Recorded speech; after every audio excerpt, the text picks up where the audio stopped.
దయచేసి నన్ను క్షమించండి.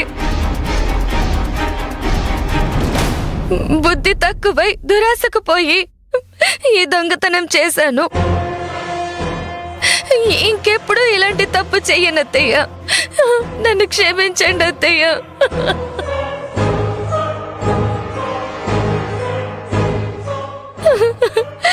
ప్లీజ్ నన్ను క్షమించండి అత్తయ్య, ప్లీజ్.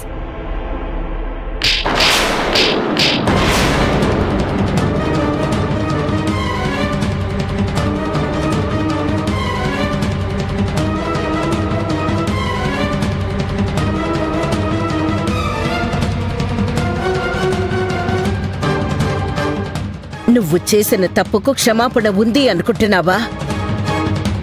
ఇప్పటికే నీ తప్పులన్నీ భరించి భరించి క్షమిస్తూ వచ్చాను. ఇక మీదట నిన్ను నీ తప్పుల్ని మన్నించే ఓపిక నాకు లేదు. పో బయటికి. అలా ఎలా వదిలేస్తారా ఆంటీ?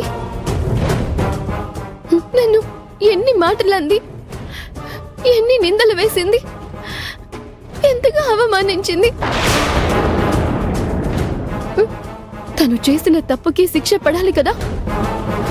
తనని పోలీసులకు అప్పగించండి. వద్దు వద్దవి, నన్ను పోలీసులకు అప్పగించొద్దు.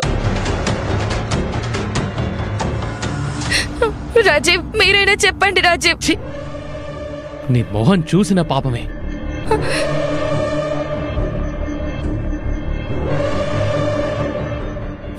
అమ్మో, నానమ్మకు నువ్వైనా చెప్పమ్మా.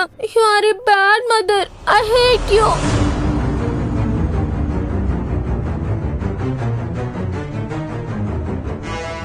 ఇంకా చూస్తావేంటి?